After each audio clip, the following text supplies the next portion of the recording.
This is Mark Bell from supertraining.tv, Super Training Gym, the strongest gym in the West, answering more questions for the Power Project.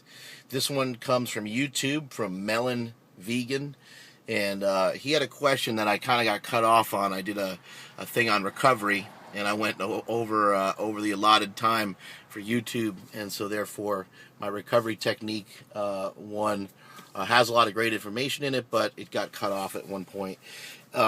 He wants to know a little bit something different, though, which I did cover in the recovery section a little bit.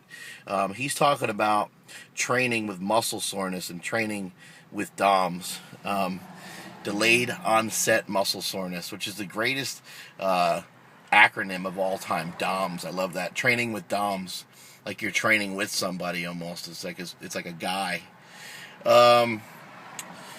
Let's see. You don't want to. You just got to use your head. I mentioned this before. You just got to use your head.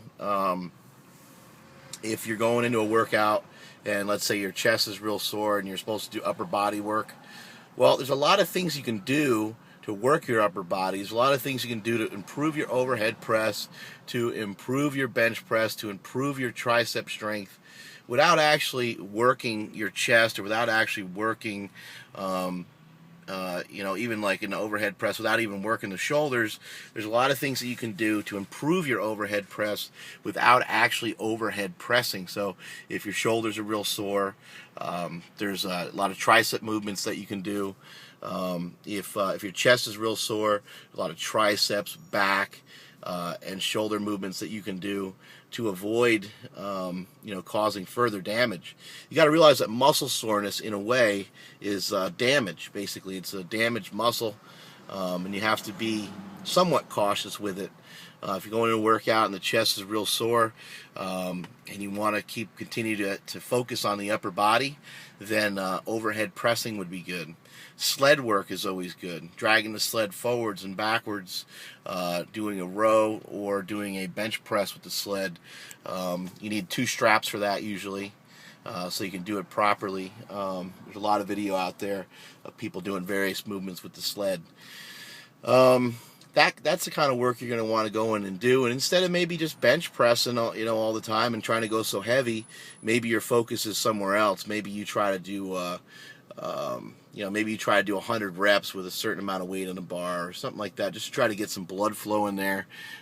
Something that you feel that would be different enough to where it wouldn't set you back any further. It would just get you to keep going forward.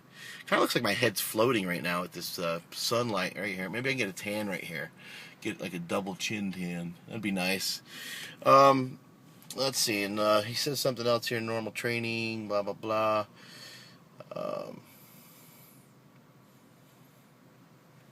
It kind of asks like if you can do a max when you're real sore. We've all done it before, so of course you can do it. Is it optimal? Probably not. Is it going to kill you? No. So, it's like you just got to use your head, use your own discretion on some of those things. I know that you guys hate those answers because you're looking for me to give you an absolute answer, but that's not the way I roll. I'm trying to teach you guys how to train. Trying to teach you guys how to make the right decisions for yourself. So if you feel like shit, if it's sketchy, it's sketchy. If you feel like shit, then you need to try to move on and do something else. If your wrist hurts, your elbow hurts, and you're trying to have a good bench day, odds of it turning out to be a great bench day are not good.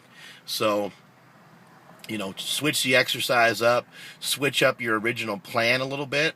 If your plan was to do a max single full range, and things are hurt and things are tweaked, maybe you change your mind up. Maybe you say, you know what, my elbow hurts, a shoulder kind of hurts, I'm going to throw on a slingshot and hit a max triple, something like that. I'm going to throw in a 1 board, I'm going to bench off a 1 board and do a single off of that. Those are the types of decisions that you're going to want to make. Also, if you're hurt or banged up, you also need to realize that when you do more repetitions, that you're under the load longer, and it could cause even more problems. So sometimes repetitions, unless it's ultra high repetitions, in the case of like 30 reps plus, you're using light enough weight to where there's not really going to be an issue. But sometimes sets of 3 and sets of 5 can be much more dangerous.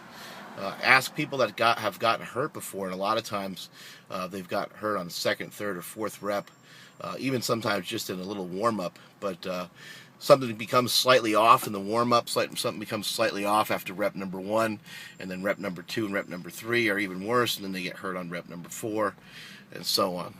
So hopefully that helps answer your question on DOMS, and that's it from supertraining.tv. Later.